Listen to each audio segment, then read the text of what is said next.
शांत रहे तो जल्दी हो जाएगा। मैं संक्षेप में हिंदी में बोलूँगा, संक्षेप में अंग्रेजी में बोलूँगा, आप सब शांत रहें। दोस्तों रेडी? दोस्तों आप देख रहे हैं कि हमारे कॉलीग्स हम लोग सब अभी आए हैं, बहुत विस्तृत। You are disturbing everybody. ये बोलो मत, आप ही नहीं, हमें बाकी भी लोगों को तकलीफ हो रही है। दोस्तों आप देख रहे हैं कि मेरे सभी मित्र, वरिष्ठ नेता, आप सबको जानते हैं, पटोले साहब हैं, गुरदीप जी हैं, मुकुल जी हैं, पवन जी हैं, प्रवीण चक्रवर्ती जी हैं। हम लोग सब अभी बहुत विस्तृत और व्यापक रूप से वार्तालाप करके आए हैं चुनाव आयोग से। लगभग 1.5-2 घंटे बाद चली है, 1.5-2 घंटे। कई बिंदुओं पे वार्तालाप हुआ। हमने बड़े स्पष्ट रूप से हमारे बहुत गंभीर मुद्दे उनके सामने रखे। संक्षिप्त में बात यह है कि हमारा उनके सामने जाना संवैधानिक पारदर्शिता के आधार पर है। आप जानते हैं कि चुनाव समतल जमीन पे न हो तो गणतंत्र और लोकतंत्र पे आघात होता है और वो सीधा बेसिक स्ट्रक्चर, संविधान के मूल ढांचे पर आघात होता है। इसलिए हमने कहा कि पारदर्शिता, विश्वास और लोकतंत्र के इंटरेस्ट में ये वार्तालाप होना चाहिए। और इसका मुख्य बिंदु था कि जो हमारे बहुत गंभीर मुद्दे हैं उन पे आपको डेटा रिलीज करना चाहिए, तथ्य देने चाहिए, उसका अवलोकन और उसका निष्कर्ष हम निकाल लेंगे। 3 या 4 मुख्य बिंदु थे। पहला था कि किस प्रकार से लाखों, बहुत बड़ी मात्रा में लोगों का, वोटर्स का घटत हुई है, कमी हुई है, डिलीशन हुआ है महाराष्ट्र में।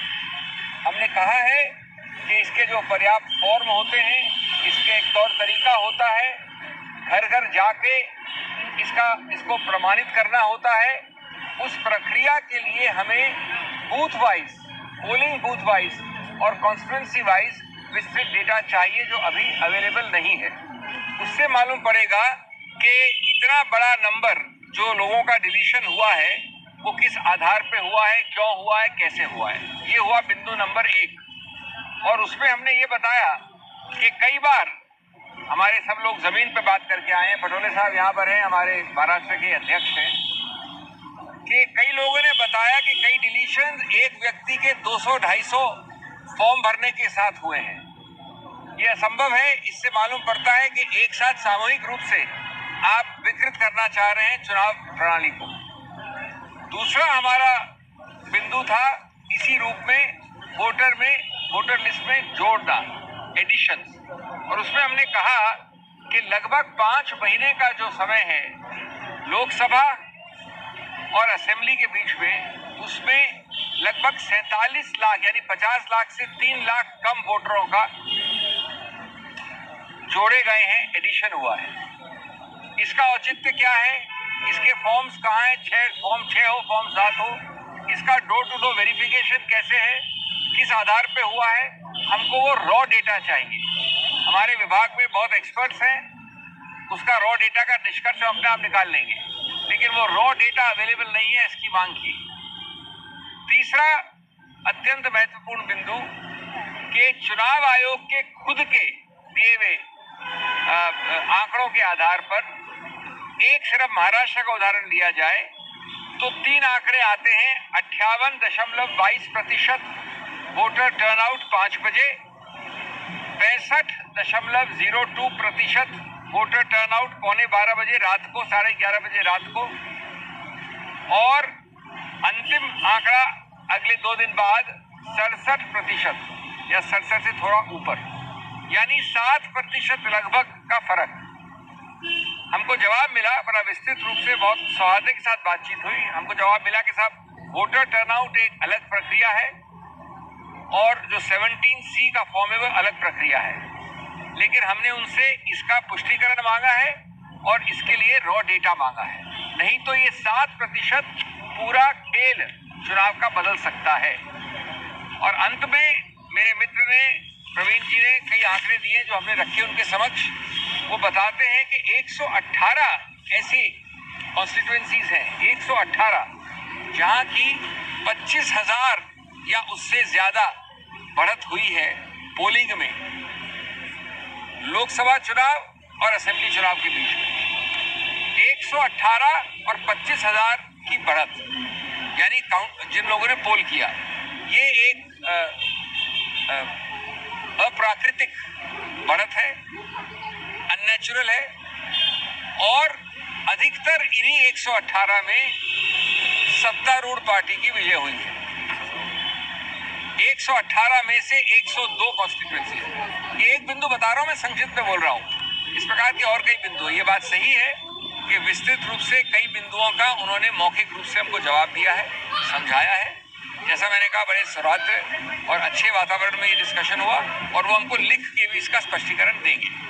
लेकिन हम समझते हैं कि राजनीतिक पार्टी जो देश की सबसे पुरानी और इतनी विस्तृत अलग अलग भारत के कोनों में है, उसका ये उत्तरदायित्व बनता है कि ऐसे मूल जो प्रिंसिपल्स हैं उनको आपके सामने रखा जाए, चुनाव आयोग के सामने रखा जाए, और हम आशा और विश्वास करते हैं कि जल्द से जल्द ऐसे जवाब आएंगे, ऐसे आंकड़े आएंगे जो हर प्रकार से पारदर्शिता की कसौटी को मिले और अविश्वास को हटाएं।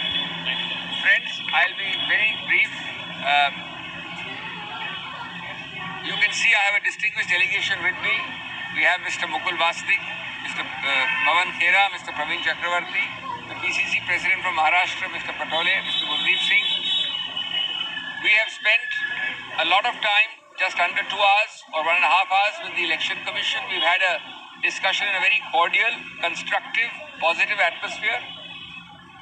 I started by telling the Commission that ultimately we are furthering the cause of democracy, because an uneven, non-level playing field for elections directly affects and undermines the basic structure of the Indian Constitution, which, as you know, does not allow even a constitutional amendment to affect the basic structure. We said that we are here before you, A, in a constructive spirit, B, in the interest of transparency, C, to reduce the trust deficit, and ultimately our first step is to get disclosure of large volumes of raw data. Once we have the raw data, we will be able to give our own conclusions and further analysis will follow. 3 or 4 main issues we raised. Issue number 1 was the large numbers of deletions from voter lists in the Maharashtra elections in the 5-month period between the Lok Sabha elections and the assembly elections. We have questioned the door-to-door surveys which are mandatorily required before you do deletion. We have asked for raw data for the form involved. For deletion it is form 7, for addition it is form 6. We want it booth-wise and constituency-wise. This is vital. This raw data will tell us how there can be such a large number, and was it actually preceded by door-to-door checkup. Number 2, under deletion, we have expressed our very grave concern because our ground workers in large numbers have given very, very specific instances and examples of how they have evidence of one individual trying to have 250 forms for deletions projected to the EC. This en masse, blanket, collective deletion applications smacks of great suspicion and distrust. That is something which the Election Commission is obliged to clear. The second point we raised was the converse point of voter additions. We pointed out that in this short time of 5 months, there is roughly 47 lakh addition. Now the Election Commission says it is 39 lakhs. Let us take 39 lakhs. That's not a small number in a 4.5-5 month period. We pointed out here again that you have to establish transparency and reassurance by showing the door-to-door surveys which led to these additions and how you have done it. Give us the raw data. Again, they have promised to do so in writing in the near future.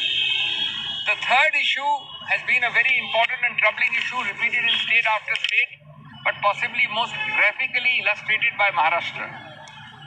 The Election Commission's own data says, own data, not ours, that at 5 o'clock On the relevant date, 20th of November, the voter turnout was 58%. At 11:30 that night, it was 65.02%. And at the end, 2 days later, it was tallied finally as 66.05%, which is a difference of above or about 7%. 7% in a large state like Maharashtra is a huge number. And the total number we have calculated is just under 76 lakh voters. 76 lakh voters. Now, no doubt the Election Commission, the Chief Election Commissioner, has given us an explanation. He has said that voter turnout is done informally, non-statutorily, not in real time. And he has tried to explain that ultimately the 17C form will give a matching figure and there will be no variation as is given at different times by the voter app. But we want the raw data, and it still begs an explanation as to how there can be so much of a difference in 3 days, even with the 17C being contemporaneously built up. Lastly, my friend Mr. Chakravarti has done an analysis, and we gave the Election Commission a sheet showing that, astonishingly, 118 constituencies, of which the BJP won 102 constituencies, have a additional voter turnout voting of 25,000 persons per constituency in comparison to the figure which voted just 4-5 months earlier in the Lok Sabha. In other words, 25,000 people more voted in 118 plus constituencies, of which the BJP won 102. Now, this is an unchallengeable figure as far as the numbers in the voters list is concerned. As far as the polled votes are concerned, as the polling is concerned, it is unnatural. It is not on any normal pattern of electoral behavior. Again, we need raw data. It is not enough to dismiss it by saying that this is the voters' preferences or this is the voters' wish. These and many other concerns have been expressed. They've promised, of course, they spent a lot of time orally explaining to us, and we are grateful and thankful to them for that. They will give us a pointed, point-by-point explanation or rebuttal in writing in the near future. And we hope and trust that this will further tremendously the cause of a level playing field, free and fair elections, democracy and basic structure.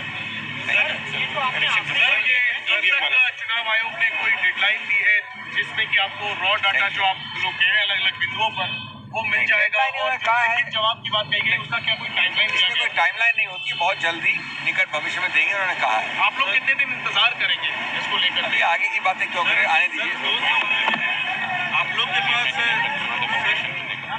Sir, आप लोग के पास एक आंकड़ा है कि 47 लाख जुड़े हैं लोकसभा चुनाव से विधानसभा। क्या आपने वो आंकड़ा दिए हैं कि कितने डिलीट हुए हैं इन महीनों में? दूसरा सवाल ये है कि 74 या 76 लाख वोट ज्यादा वोट पड़े हैं जो आपने बताया, और वो परिणाम को बदल सकता है। तो क्या आपके जो कार्यकर्ता थे जो पोलिंग एजेंट से या उनसे फॉर्म 17C का मिलान करवाया है आपने? बिकॉज ये इजी प्रोसेस है, अपने स्तर पे भी जांच कर लें। हमने अपने लोगों से बात करके तो ये सब चीजें शुरू की यहाँ पर। लिखित रूप से हमने जो प्रस्ताव रखा है वो समझ के ही तो रखा है। और 47 लाख आप हमारा फिगर कह रहे हैं, खुद चुनाव आयोग मान रहा है कि 39 लाख तो है। आज एक बार हाँ डिलीशन वाला उनका ही ले लीजिए फिगर एक बार। नहीं, एडिशन का है, वोटर टर्नआउट में फिगर है 74, लेकिन डिलीशन का फिगर है 39 लाख। सॉरी, एडिशन का एडिशन 39, डिलीशन 6.5।